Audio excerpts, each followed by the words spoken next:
Good girl. Veron nodded in satisfaction. Vinley's gorge rose.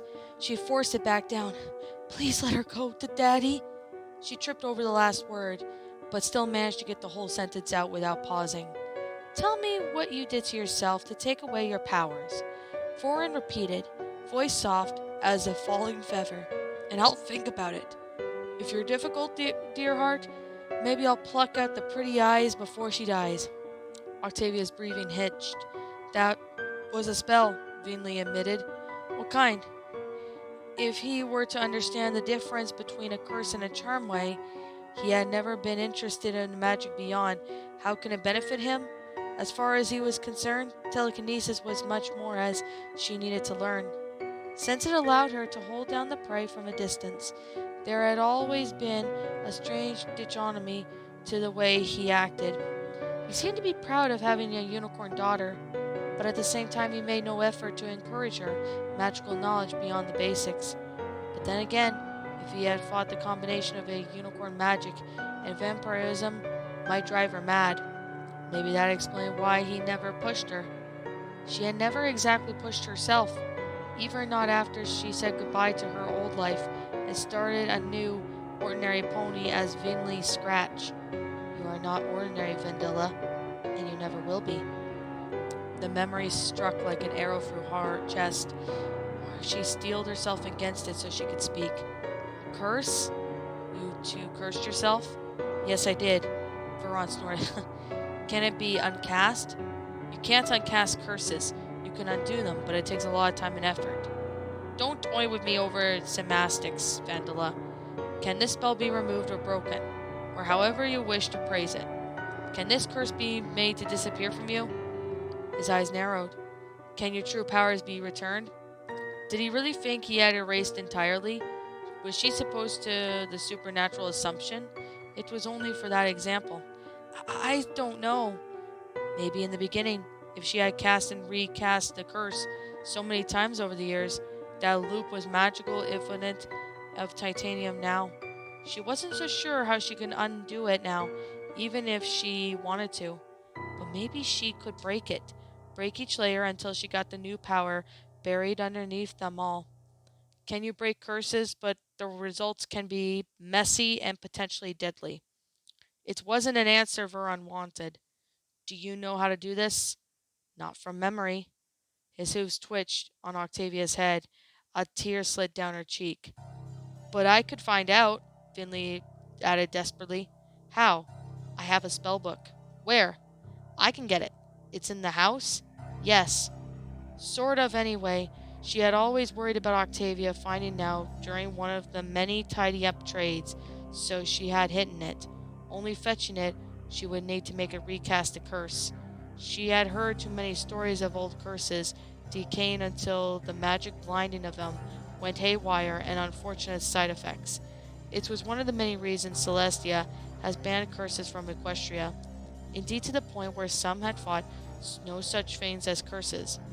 Vinley never wanted to risk hurting Octavia, so she had to recast her upon herself, until the triangle overlaying magic was more not than a net holding their vampirism at bay. Where is the book? Veron demanded. In the enclaves under the hatch. You can't reach it from inside. You have to climb it onto the roof and dig around for it. Very clever. Hiding in plain sight. Veron smiled. It made Vinley's skin crawl. So did you retrain at least some of these things I taught you? She had never even thought of that. She pushed the idea away, focusing instead on the current moment. Vellum will escort you to fetch it. Do not tarry, and do not dwindle. Do not play in stupid games. Remember, Vendela, my dearest. Octavia gasped as he pulled her backwards, nuzzling the side of her face like a lover. If you choose to play games, I have a wincing winning card. For a fleeting moment, Vinley met Octavia's eyes. She tried to pour every ounce of regret and apology that she had into that brief look. She wanted to speak, to say something, important and meaningful like ponies did in movies, when they weren't sure if they would see each other alive again. Instead, she felt Willem shove her to the back. Move it or lose it, big sis. Then she and her sister were moving on to the door, narrow staircase to the ground floor of the house. Vinley heard Veron start mumbling something, but Willem closed the door behind them, sealing Octavia away from that monster. Just the two of them, only alone. Vinley eventually quickened her pace. Vandala quickened her pace as she slipped through the crowd of the late-night shoppers, hurrying away from the restaurant window.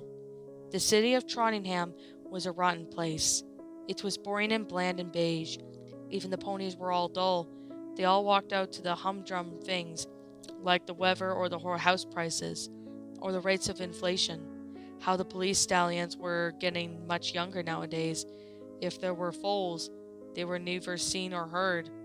There were no playgrounds, no skate parks, nothing to indicate kind of the younger generation, other than a couple of schools surrounded by brick walls. Each day it seems the most exciting thing that anyone could hope for happen was something scone on an afternoon tea time. Vandala would have loved to be bored there. She would have loved to adore the opportunity to have a little to do.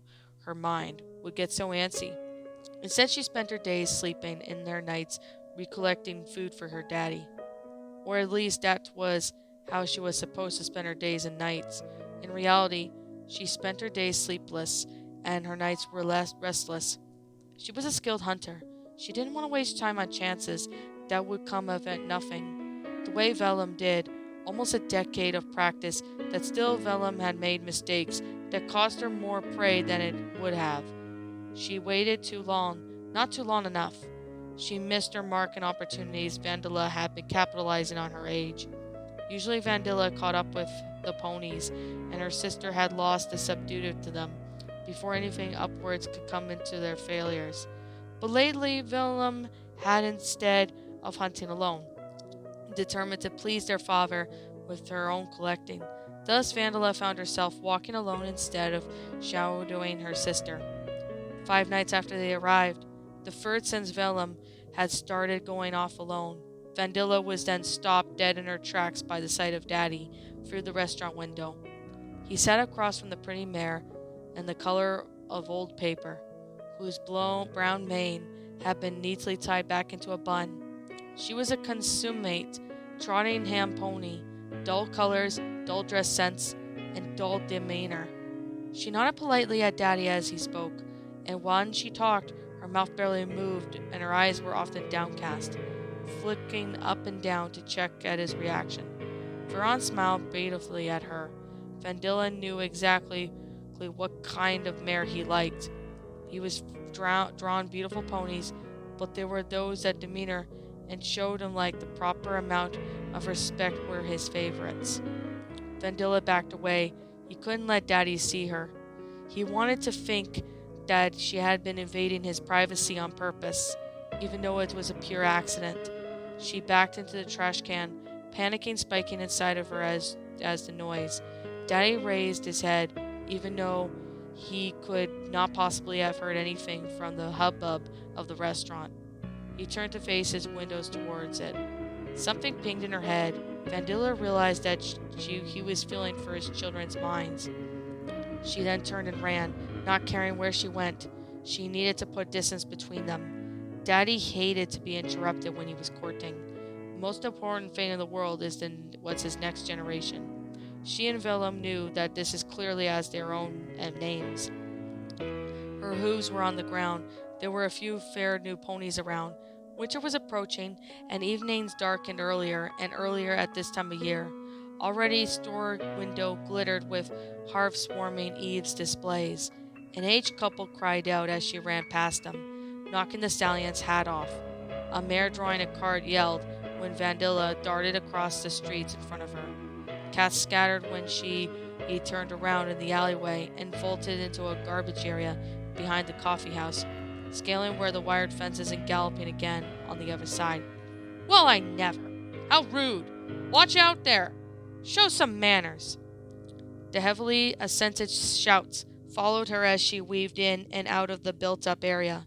This wasn't working. Her instincts told her to find a place to hide, away from its prying eyes.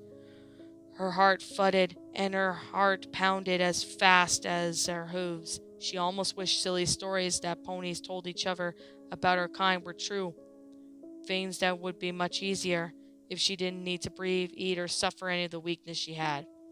A copulets of the neatly pruned trees loomed overhead. She darted off of the pavement and ran into them, emerging from the other side into a garden perfectly flat lawn. Crossing out that quickly, she dashed into a stone walkway that opened out into a large unpopulated courtyard. Only then she did take pauses to take around her surroundings properly. Unlike the shopping area she had just left there seemed to be no pony else around. The light cast by a single bulb hanging above the door was minimum, but Vandilla's eyes strengthened from it and saw everything as clearly as midday. A large statue of rearing pony stood in the middle of the courtyard, boarded all in size with benches and pretty trash receptacles. The same simple imbashedness everywhere. The rearing pony encircled by scars, moons, suns, and scrolls. Below was the relief, Trondheim University. She had stumbled right into the university grounds without realizing it. Trondheim University was re-owned across Equestria for its high-class education for ponies, for almost fought a year to each other to gain entry. Well, Earth ponies did anyhow. There were some few unicorns, Pegasi, who also come here, but most of them aimed for Celestia's school gifted for unicorns. Cloudsdale College, so some places on course in magic and flight-based careers did not fill up as quickly as those at the Earth ponies. The unwinged and non-magical Equestria vied for its acclaim for its degree from Trondheim University, and woe betide to who did not pull their weight once they got there. The culture of all work and no play sense in Trondheim U student was not in vernacular, as evident by the lack of any pony wandering around and enjoying their evening. She had only seen the university from a distance before. Turning, she looked up and vaulted on the buildings that made it up like the central campus. They ranged from squat squares to actual towers, complete with spires and weather vans. Most of them were dark inside. She trotted carefully alongside them, peering inside curiously. This one held the tablet, tables, and science equipment. This one was small and similar room, with chairs around the chalkboard bearing the mathematical equations. This one was filled with books. It held their attention for a few minutes. Some of offshot or a library maybe, or a lecturer's office. The next one had a departure of the collection of things that she didn't recognize. Having no knowledge of the theater, costumes, or props, in truth, Vandilla could only read about right because of the lessons from her long-dead mother, and learning about her was far removed from any books she might find in her home and university, like this. She once stole a set of saddlebags from a house Daddy had claimed when Willem was still a tiny filly. She had still stayed in Canterlot for a short time, and the owners of the house that had been on vacation on the day Daddy said they were going to leave. Vandilla remembered stuffing both saddlebags with books that jabbled into their sides as she walked. The bedroom she had been staying in was clearly belonged to another filly, whose heart and soul lived through the page in ink. She had textbooks all about spell casting and how to use one's horn correctly. Most of the books Vandilla had taken were beginner magic books to help refine the telekinesis. Simply worded the means for foals, fraction of her age. One, however, had been grabbed from a shelf filled with storybooks. The Trondheim University had been emblazoned, looked like rather a cover that of a book. What it seemed to be the name of a character. Tearing through? Blaring clue? Something like that. She had fought to read it to her new sister, but Vellum was much more interested in chewing than listening to it. Vandilla had preserved, reading about it out loud for an evening, and to herself daylight, resigned outside wherever Daddy had chosen for the rest of that day. She had almost finished the storybook when Daddy returned to their lair in a foul temper and showered with torn pages before tossing the cover into a tree. It snagged there dangling remorsefully, and had been there when she left the following night. To this day, she doesn't even know the story that ended. She hoped the explorer, main character, had successfully beaten the villain and saved the day, but knew that this means no certainty. A day could not always be saved after all, and sometimes instead of defeating the villain, you had to settle for pleasing him, so you would have to live a little longer. He was struck by unfairness of this place. The ponies had brightful futures ahead of them. They were forging for their own paths, and what path before her? More of the same that lay behind her, or worse. She shuddered to think that Daddy had planned to do if he could actually create more foals and raise them to maturity. There had been a few others after Willem, and they hadn't lasted long. Twice Vandilla had looked into cribs and found tiny bodies that just stopped moving for no reason, other than they couldn't cope with being turned so early. One adolescent Pegasus had arrived wide-eyed, staring around himself and asking for his mother. Like a colt half his age, Willem hated him on the sight and only smiled began when he was found hanging from a tree a few nights later, wings drooping uselessly. None of them had been successful. Each time Daddy had grown cold and angry for a few days, and soon after they had moved on, he would have to go courting again. Courting was important. That ingrained the truth. When Daddy was courting, neither Vandilla or Willem were allowed to bother him.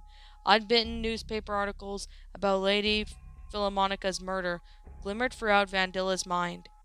Her steps quickened, though she was now far away from the restaurant, and doomed paper pale mare with her shy eyes. Vandilla's ears flickered forward. Voices, half falls, became soft. She pressed herself onto the shadows and adopted the stinking place of something. Hiding in plain sight? The voices grew louder as she reached the end of the building. But something else came with them. It was a low vibrating sound, muffled as if it was coming from inside. As she grew nearer, higher sounds joined it, resolving themselves into a tune. Music. She could hear music. She liked music. She didn't get to hear much of it, but what she experienced she enjoyed. She paused, trying to locate the source of the tune. Was it a radio? No, it was a single instrument she didn't recognize. Her ears swiveled this way and that, pulling her attention to a rectangular building labeled Music Box. One of the windows on the second floor was opened. That was where the music was coming from. As if the player had heard her, the music stopped. Vandala was already straining her, picking her up a few choice curse words. Whoever had made the mistake was casting their own plane in a high vigor. Blast it all! It's not like rocket science. I should be the one to do this by now. Ugh! The music started again from the beginning. Vandala listened, tilting her head to one side. Some sort of string thing. Very deep. She wished that she knew the names of some more instruments. It had never been important enough to learn about them. Hey, wait up! She froze. Had she been stopped? Dash it all, Walnut. You know I can't keep up with you on this. No, the voice wasn't calling for her. However, its owner was getting closer. Instinctively, she swarmed up to by one of the large oak trees, lining the path and hiding herself in branches. The leaves barely moved at the passing. Peering through them, she watched as a brown unicorn stallion trotted into view. He paused, turning and waiting for the equally pale yellow unicorn, whose spade and mane made it look like a glass of lemonade in need of more juice. Come along, Boss Note, said the brown pony, Walnut presumably. Excuse me for having a broken leg, the yellow one replied, gesturing to the caterpillar, and was leaning heavily upon. One leg was swatched to the plaster cast. Vandilla found herself assessing how lowly he could get away if she jumped in. She shook at the thought of it. If they were alone, she might risk it, but not with his friend right there, an unnamed number of ponies still making music nearby. This makes it dashingly difficult to get around. I'm carrying your books, Walnut pointed out. Ponies invented saddlebags for a reason, although why you're invented gravel paths, I'll never know. It's dashingly difficult to see a crutch when it comes to slipping out from under you. Bassnote jabbed the note with the caliper's rubber tip for emphasis. Walnut rolled his eyes. We are going to be late. You know Professor Orchard gets. I don't want to have to stand on the stage again while she tells me off and every pony laughs just because you can't hold your drink. I was not drunk. Come off of it. You tried to levitate yourself off a balcony after 21 shots. That was my 21st birthday. Everyone gets 21 shots on their 21st birthday. Not everyone tries to fly. Well, some pony needs to put those cheeky Pegasi in their place. Ugh, just come on or I'm leaving you.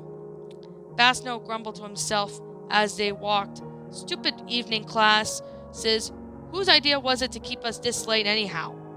Oh, do stop whining, Walnut said tersely.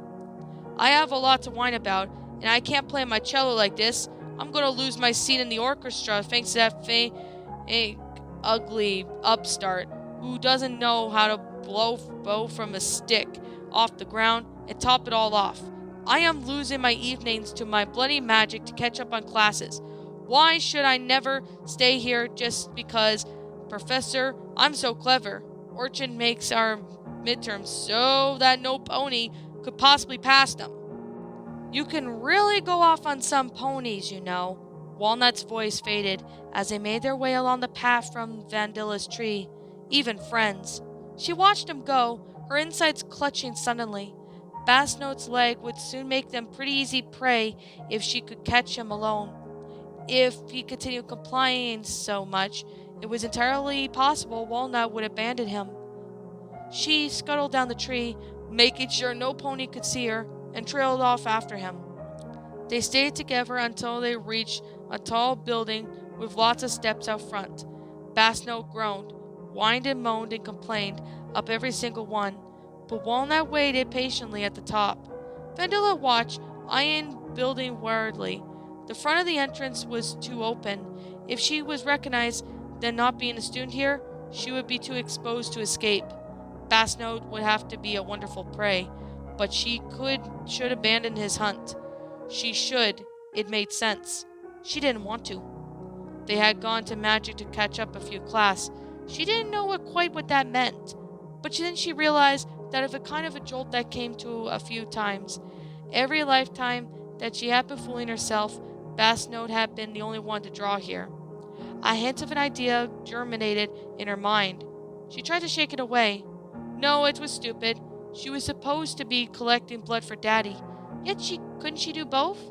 Maybe there was some pony else suitable for the class, or maybe Bassnote would work out after all. And maybe she could pick up a few tips about her own magic while she was there. Maybe. Just maybe. The restroom window would have been a squeeze for a normal pony, but she slipped in cat-like through it. She had long since learned that if you emerged from a public bathroom, ponies assumed that you were not meant to be in the building. It always had been easy to locate restrooms by scent too. The building wasn't huge inside. She spotted a sign bearing down on the arrow and a legend of the theater and guessed from the number of ponies streaming that way that it would be a good bet. Even better, she could hear Bass's notes, even voice echoing from somewhere ahead. She had emerged from the crowd, trotting along as if she had every right to be along the swifting, warm, juicy bodies. No, she couldn't think like that. Her belly growled. She resisted the urge to punch it. Didn't have time for dinner, huh? She whirled around, washed down in pink mare, walking behind her. The urge to bolt rose and felt like a swelling wave as the mare's smile curved into a squared muzzle. She then jogged up alongside. She was a plain creature, but the smile made her masculine features almost pretty. The mare's horn glowed, and she retracted the energy bar from her saddlebag, moving alongside the huge red braid to reach the clasp. Me either. Here, have some of this. You won't be able to concentrate one of Orchard's classes if your blood sugar's low. Vandilla realized as the gaze flickered open of her own back, and realized that, too late, she was already the one in the crowd, not wearing the saddlebags. Boy, you must have rushed out of the dorm in a real hurry. You forgot to eat, and you forgot your books. The flap of the pink mare's saddlebag opened again, and a notepad and pen floated out. It's a good thing I always carry spares. Here, I forgot mine the first time I took this class, and Orchard ripped me a new one. Vandilla was floored by the unexpected generosity. Her steps actually faltered, causing the pony behind her to knock onto her. "Hey, watch it!" "Sorry!" She hurried ahead to her own horn, igniting a new merge glow to accept the gifts. "Thank you. I don't know what to say." "You're welcome, and it's fine. We've all napped in the afternoon before." The pink mare winked. "I'm Scarlet Harmony." Her eyes traced of one of Vandilla's bare spine rest on her flank. "Oh," she said, clearly before she could stop herself from subsequent contortion of any indication. "Sorry I tried to guess names from CUNY Mark, but Vandilla had none." Her cheeks flamed. Somehow, being a blank flank had never made it into the first list of concerns. Before right now, however, with the eyes of this pretty mare fixed upon the empty space, self-consciousness slid through her. Her dark tail twitched as if trying to recover it. "It's fine," Scarlet Harmony said a little too quickly. "I'm sorry. Oh gosh, I'm so—" "No," Vandilla interrupted. "The fault is mine." "It's no pony's fault if they, huh?" She then shook her head. "Well, we'll be late," she said at last. "Yes, It was difficult to tell where Scarlet Harmony was blushing too, although she tone indicated where she was. Vandilla allowed herself to be swept into a large room filled with descending rows of seats in a semicircle. It reminded her of how actual feedier, especially since the raised dials at the bottom. Anna stood near the tiny white mare with a severed bun on the back of her head. Every wisp of mane that had been piled onto it, until her ears seemed to pull trout. Her expression didn't seem to be much more forgiving. Although she would wag her, no pony else would read it from across the room. Vandilla even saw her naming tag before the words Professor Orchard. Everyone settled in rows. There were appeared to be no assigned order. The mares and stallions edged from seat to seat, whispering to friends, giggling together, eyeing the professor from behind, raising notepads. Every single pony was a unicorn. And then Vandilla. She slid into sight, but put down her borrowed pen and pad. No one raised a compliment. She then spotted Bass Note and Walnut a few rows forward, but her attention was snapped beyond them when a sharp crack sounded from the front, as every pony fell silent. "Well now, another midterm goes on by another evening class fills up. Any pony that I'd think was asking too much for y'all, or something." Professor Orchard, in a contrast of expectations, had a broad southern drawl that reminded Vandilla of a single summer when she got to taste of molasses and watched a huge family of farm ponies tilt soil, plant saplings all day in the burning sun. Their work as horrific had been hypnotic, and she had watched, spellbound from the shade of a nearby forest, until a pretty green filly wandered far past to the tree line and got chased by timber wolves. Vandilla had ripped the wolves apart when it looked like they would follow the filly out of the forest, but the damage was done. Every one of the earth ponies stayed away from the forest after that, and she eventually moved on as she always did. Another sharp crack brought her back to present. Professor Orchard levitated a bamboo cane and stuck at the chalkboard next to her one more time for emphasis. "Let's get one thing straight here. Fillies and gentle colts. Just 'cause you all made it here at this university doesn't mean diddly squats now. You can rest on your laurels, fine, but you can all rest on them on either side of their front gates. I ain't getting a lick of every pony aggronet enough to think of these measures are good enough in my classes. If you think you can associate 5 of us every 7 days of a week, still get a passing grade, Mr. Malcelli, then you are sorely mistaken." Of course, titters broke out a brow of Vandilla. She turned to say a green unicorn, sinking lower to his seat. "If you think you'll be able to pass one of my exams with minimal studying because you were busy practicing your music instrument, then I suggest you change your major, Mr. Bassnote." "That's not fair." Unlike the Gray Stallion, Bassnote tried to speak up, but Professor Orchard cut him off. "Life ain't fair, Mr. Bassnote. Better get used to it.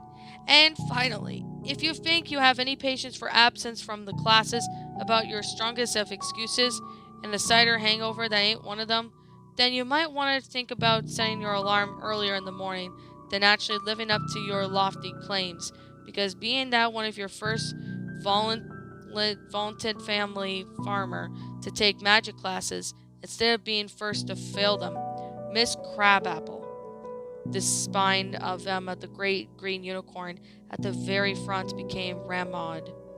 These are just some of the reasons that I see faces many before me. Quite frankly, you all have your reasons for wasting class time. But let's be frank here. This is your chance to redeem yourselves. If you slip, slack off, shirk this class, or otherwise shilly-shally waste on my time, you will live to regret it. Professor Orchard's horn sparkled slightly. I am making myself clear? A chorus of defeated absence went up from the students. Professor Orchard nodded briskly and then turned to the board, and then she sat up behind her. All right then. Hermann von Hufschwold's law of conservation of phenomenological energy states that magical energy can be neither created nor destroyed, only transformed from one to another. Vandilla listened, enrapt as the lecture unfolded. It was several minutes of open-mouthed wonder before she remembered about the pen and notepad Scarlet Harmony had given her. She shakily, hastily scrolling down as much as she could. It frailed at the tilt of the Professor Orchard's voice, and explained several theories and underpinned the very fabric of magic itself. Around her, the other students also made notes, but none of them tried to transcribe every word out of their teacher's mouth. Vandilla reused such a lesson. I was shocked when Professor Orchard set down her chalk. That will all be for the evening.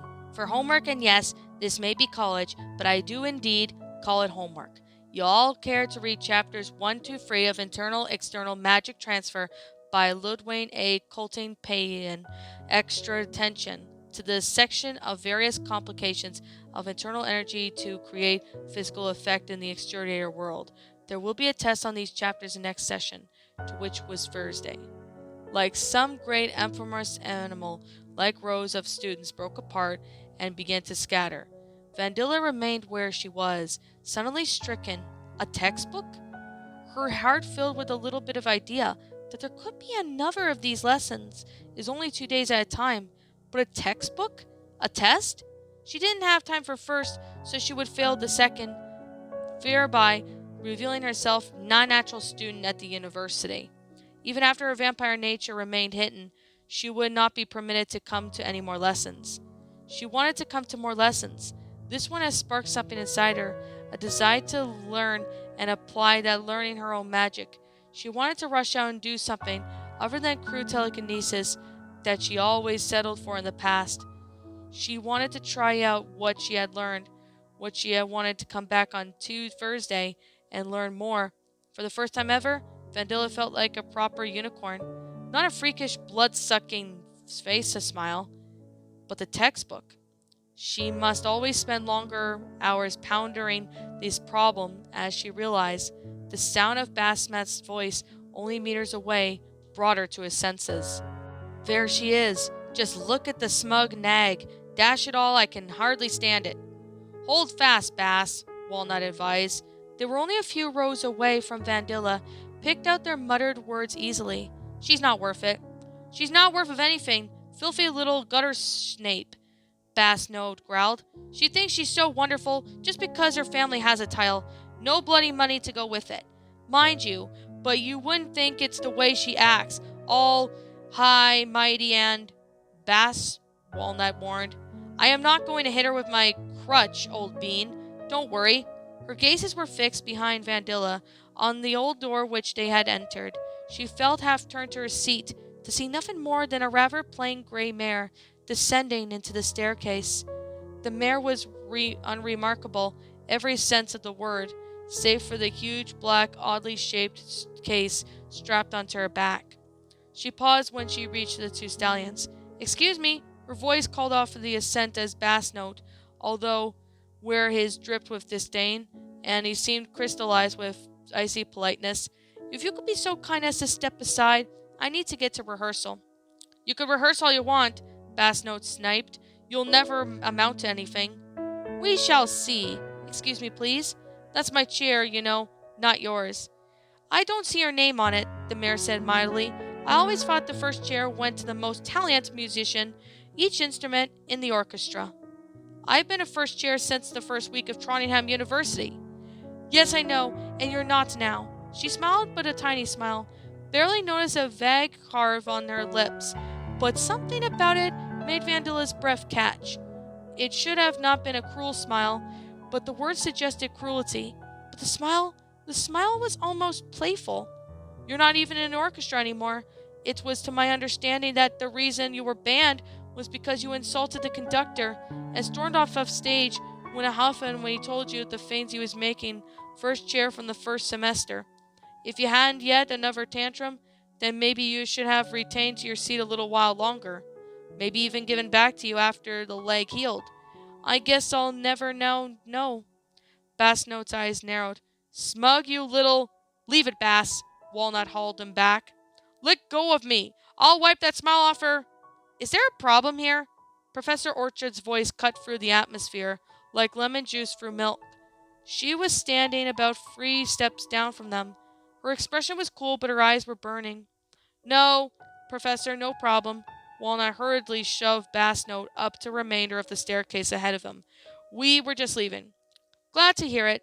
Orchestra practice don't need any no commentary from the peanut gallery, I reckoned. Her gaze landed on Vandilla, who froze guiltily. For a moment it seemed as if the older unicorn might be about to hear something.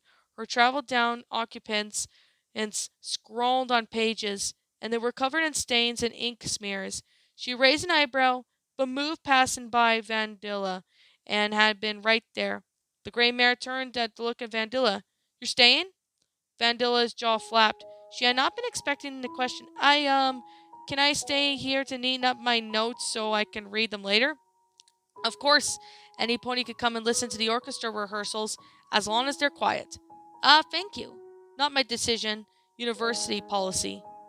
The gray mare tossed back the braids that had fallen over her shoulders. Her movements were as functional and simple as her hairstyle, yet Vandilla found herself watching as the other pony descended the stairs.